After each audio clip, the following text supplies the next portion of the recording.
ये फ़िल्म ऐसा नहीं है कि मतलब जो बाकी की फ़िल्में तानाजी या वॉर 375 बाकी बहुत सारी फ़िल्में रिलीज़ हो रही है, तो ऐसा नहीं कि हमको कोई ज़रूरत है तो हम रिलीज़ कर रहे हैं। हम लोगों की सोच जो 6 महीने से ऐसी है कि हम थिएटर्स नहीं जाना चाहिए, वो सुरक्षित नहीं महसूस करेंगे, तो हम इसलिए ये फ़िल्म रिलीज़ कर रहे हैं बाकी फ़िल्मों की तरह, ताकि लोग बिना डरे, झिझक के, बिना झिझके परिवार सहित आएँ और थिएटर्स का एक्सपीरियंस ले, फिल्में देखें, लोगों को मज़ा आए, लोग पॉपकॉर्न एंजॉय करें, समोसा एंजॉय करें, और टिकट के रेट भी कम हैं।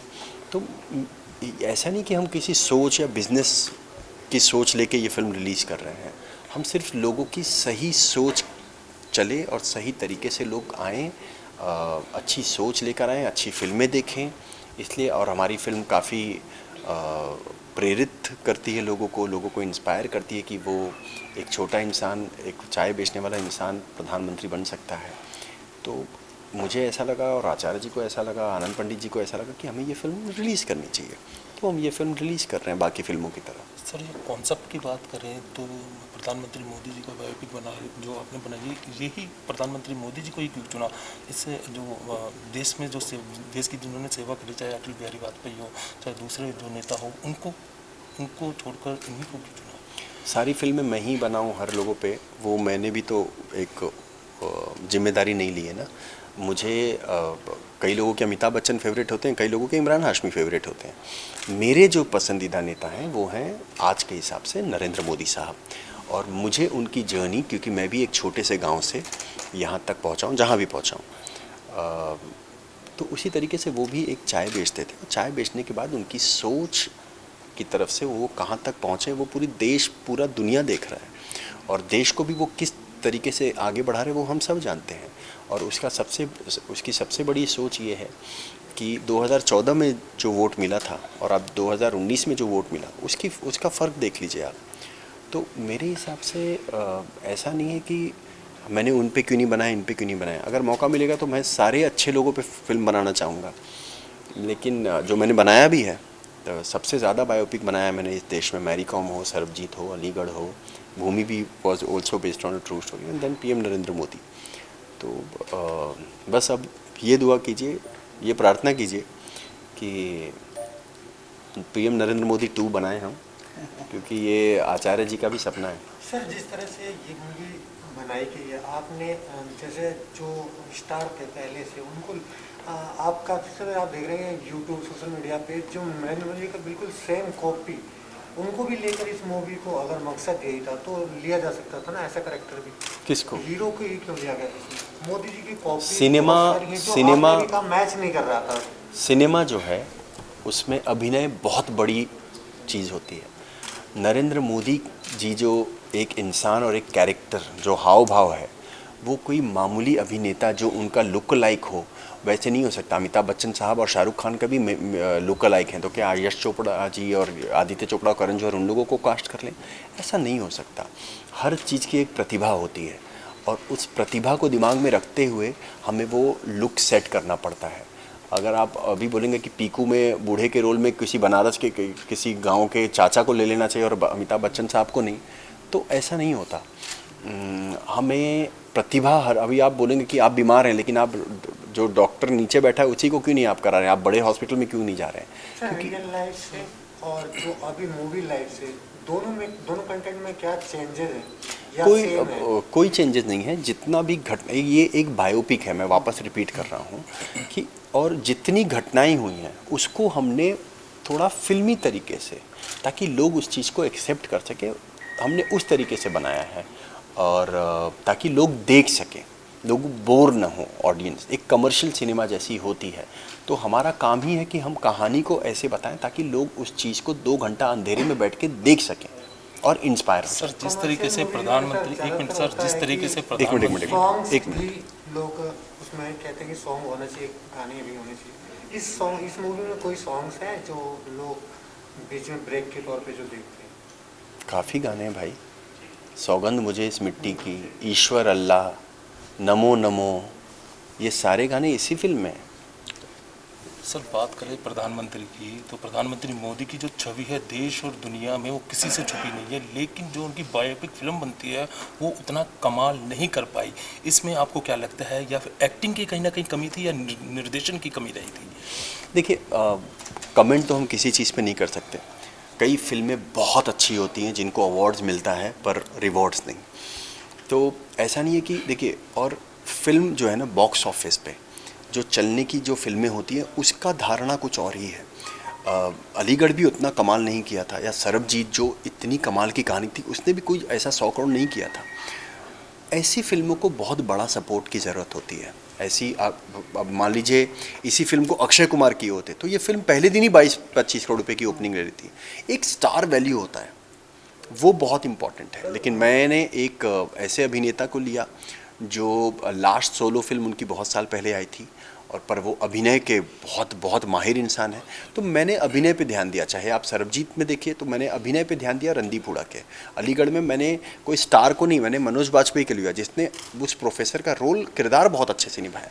तो कुछ लोग हैं, समय लगता है अपने लक्ष्य को पाने में, लेकिन एक न एक दिन वो लक्ष्य ज़रूर साबित होता है। अभी आप देखेंगे तो ये फिल्मों से प्रोड्यूसर को भले ना फ़ायदा हो, पर कई लोग, जब मैं ट्रैवल करता हूँ ऑल इंडिया या अब्रॉड भी, तो कई लोगों की फिल्म, मतलब मैं पूछता हूँ कौन सी आपकी फेवरेट फिल्म है, तो लोग बोलते हैं अलीगढ़। ऐसी नहीं कि मैंने सिर्फ अलीगढ़ और सरबजीत, मैंने रामलीला भी किया है, मैंने गब्बर भी किया है, राउडी राठौड़ भी किया है, मैरी कॉम भी किया है। फिल्में हर तरह की होनी चाहिए। सर, जिस तरह से पूरे देश में कहीं ना कहीं स्टार होते हैं, कोई किसी को पसंद करता है, कोई किसी को पसंद करता है, वैसे ही हमारे देश में प्रधानमंत्री जी को लोग पसंद करते हैं, कोई नापसंद करता है। जैसे कि जिस तरह से आप देख सकते हैं देश में जो माहौल चल रहा है, कृषि बिल की बात करें, कृषि बिल को लेकर, लॉकडाउन को लेकर, जिस तरह से पूरे देश में इधर उधर माहौल है, माहौल जो खराब हुआ है, तो क्या लगता है आप दोबारा से, क्योंकि आप 6 महीने पहले आपने इस फिल्म की लॉन्चिंग की थी, बड़े 1.5 साल पहले तंगलोर स्टेडियम में की थी, तंगलोर स्टेडियम में, उसके बाद अब आप इसकी लॉन्चिंग कर रहे हैं, तो क्या फ़र्क पड़ेगा उससे? फ़र्क क्या पड़ेगा? फ़र्क कुछ नहीं पड़ेगा। तो कुछ लोग इसका विरोध कर रहे हैं, कुछ लोग कह रहे हैं कि भाई किस चीज़ का लोग विरोध नहीं करते हैं, आप बताइए। देखिए, ये देश में ना सीता के खिलाफ भी लोग गए थे। ये इस देश में अमिताभ बच्चन के खिलाफ भी लोग बोलते हैं, नरेंद्र मोदी जी के खिलाफ भी बोलते हैं, और संदीप सिंह के खिलाफ भी लोग बोलते हैं। तो बोलने पे किसी का कुछ आप छीन नहीं सकते। लोग, जुबान फ्री होती है, तो जिसको जो बोलना है, जो लिखना है लिखिए ना, अच्छी बात है। लोगों को प्रैक्टिस तो होगी क्या बोलना है और क्या नहीं। तो धीरे धीरे जो लोग अभी गलत बोल रहे हैं वो धीरे धीरे एक वक्त पे सही लिखना शुरू कर देंगे। जो आपने रिपब्लिक भारत पे जो अर्नब गोस्वामी को दिया आपने, क्या है इसमें, क्या मैंने पूरी नोटिस जो है अपने सोशल मीडिया पे डाली है, आप उस पर थोड़ा गौर फरमाइए, आप देखिए, उसको पढ़िए। पिछले 3 महीने में जो मेंटल टॉर्चर के हित, मतलब जो स्थिति थी मेरे घर पे और मेरे परिवार पे, एक अच्छा काम, एक अच्छे दोस्त का साथ देने का, ये सज़ा अगर कोई अपने चैनल को देना चाहता है और टीआरपी बढ़ाने के लिए अगर मुझे ये भुगतान करना पड़े, तो मैं बस शांति से सब देखता रहा, समझता रहा, और सही वक्त पे मैंने सारी बातें क्लियर की मीडिया के थ्रू। और अब जब मुझे लगा कि ये करना चाहिए तो मैंने वो कर दिया, क्योंकि अब कोई किसी को हक नहीं देता है कि आप किसी की 20 साल का मेहनत और अपने परिवार और अपनी उनकी माँ बहन के नज़रों के सामने आप किसी इंसान को गिरा दें। मैंने क्या गलती किया? मैंने गलती किया अगर मैं सुशांत के फ्यूनरल में गया और पूरी फैमिली को हेल्प किया, तो इसमें अगर लोगों को इंसानियत में ये गलती लगती है, जो मेरे सोशल मीडिया पे आज भी लोग बहुत ख़राब लिखते हैं, वो उनकी सोच है। मेरी जो सोच थी as a friend, as a भाई, मैंने वो निभाया और आगे भी निभाऊंगा और करता ही रहूँगा मैं। उससे कोई अर्नब गोस्वामी जी या जो लोग गलत लिख रहे हैं सोशल मीडिया पे, उनकी सोच से मुझे कुछ लेना देना नहीं है। मैं अपनी इंसानियत को आगे बढ़ाना चाहता हूँ। मैं इस पिक्चर में जुड़ा इसलिए था कि पीएम नरेंद्र मोदी जी मेरे आइडल हैं, क्योंकि वही हैं जो आज देश में, अगर हम कोरोना काल की बात करें तो कोरोना काल में हमें बचाया किसने? अगर जो लोगों की इम्यूनिटी बढ़ रही है वो योगा से, आयुर्वेद से ही बढ़ रही है, और उसके आज तक 70 साल में जो आयुर्वेद को मौका नहीं मिला वो इस प्रधानमंत्री जी ने दिया कि आयुर्वेद आगे आए और काम करे। तो कोरोना काल में जो देश में चला, सुशांत सिंह की आत्महत्या पे बात हुई या नशे के ऊपर बॉलीवुड में बात हुई, तो हमें लगा जब इतने डिप्रेशन में दुनिया जी रही है तो उनको इस मूवी के माध्यम से हमने इसीलिए सबसे पहले इस मूवी को अनाउंस किया, लेकिन जब हमने अनाउंस किया उसके बाद सबको लगा कि मूवी को अनाउंस करना चाहिए, तो कई बड़े हाउसेज ने भी कर दिया। तो हमारा मकसद सिर्फ ये था कि एक ऐसी मूवी है जो पूरे परिवार के साथ बैठ के देखी जा सकती है, और इसमें सीखने को बहुत कुछ है कि कैसे एक गरीबी से चाय बेचते बेचते वो व्यक्ति कब स्कूल जाता है, कब वो संन्यास लेता है, कब उसकी शादी होती है, उसके बाद वो RSS भिक्षा मांग के खाना खाता है, फिर RSS में आता है, और फिर CM और फिर अब PM के पद तक पहुंचता है। तो पूरी स्टोरी है। बात करें आयुर्वेद की तो हाल में ही बाबा रामदेव ने आयुर्वेद की दवाई कोरोना से लड़ने के लिए लॉन्च की थी, लेकिन सरकारों की तरफ से उस पर रोक लगा दी गई थी। आपको क्या लगता है कि आयुर्वेद अभी इतनी तरक्की नहीं कर पाया कि कोरोना जैसी महामारी से भी वो लड़ सके? देखो, आयुर्वेद तो पूरी तरक्की कर चुका है, लेकिन अप्रत्यक्ष या प्रत्यक्ष देश आज भी अंग्रेजी मानसिकता का और अंग्रेजी पैथी का गुलाम है। पहले अंग्रेज हमें वैसे छाती पे गोलियां मारते थे, अब गोलियां खिला के मारते हैं। जो एलोपैथी है उसमें मुझे सिर्फ आप बता दो, एक भी बीमारी का इलाज नहीं है। वो क्या बोलते हैं, BP है ज़िंदगी भर गोली खाओ, शुगर है ज़िंदगी भर गोली खाओ, थायराइड है ज़िंदगी भर गोली खाओ। अरे गोली खाओ इलाज थोड़ी हुआ वो। जबकि आयुर्वेद महीना 2 महीने 3 महीने में इलाज करके कहता है बस अब आपका बॉडी, अब आप सिर्फ खाने पीने का ध्यान रखो, योगा करो और स्वस्थ हो जाओ। जिस तरीके से बाबा रामदेव योग सिखाते सिखाते अब उन पे आरोप लगने लगे कि वो बिजनेसमैन बन गए हैं या प्रोडक्ट लॉन्च करते हैं, कहीं मनीष जी आप भी इस तरीके से मतलब जो आयुर्वेद का जो आप बताते बताते और जो फिल्मों में आप घुस रहे हैं, तो कहीं आपका भी तो देखो, आप भी समझदार हो कि ये जैसे इस तरह की फिल्में बनाने पर कमर्शियल बेनिफिट नहीं होता है, आपको मालूम है। तो ये फिल्म मैं आगे भी आपको बताता हूँ कि मुझे पहले भी फिल्मों के प्रपोजल आते थे, लेकिन मैं भी एक सही कहानी की तलाश में था। तो ये जब कहानी मेरे पास आई तो मैंने इमीडिएटली 2 मिनट में हाँ कर दिया, और आगे भी इस तरह की कोई और कहानी आएगी तो मैं ज़रूर काम करूँगा। जनवरी में हम एक मल्टी स्टारर फिल्म अपनी लॉन्च कर रहे हैं, उसका अनाउंसमेंट करेंगे।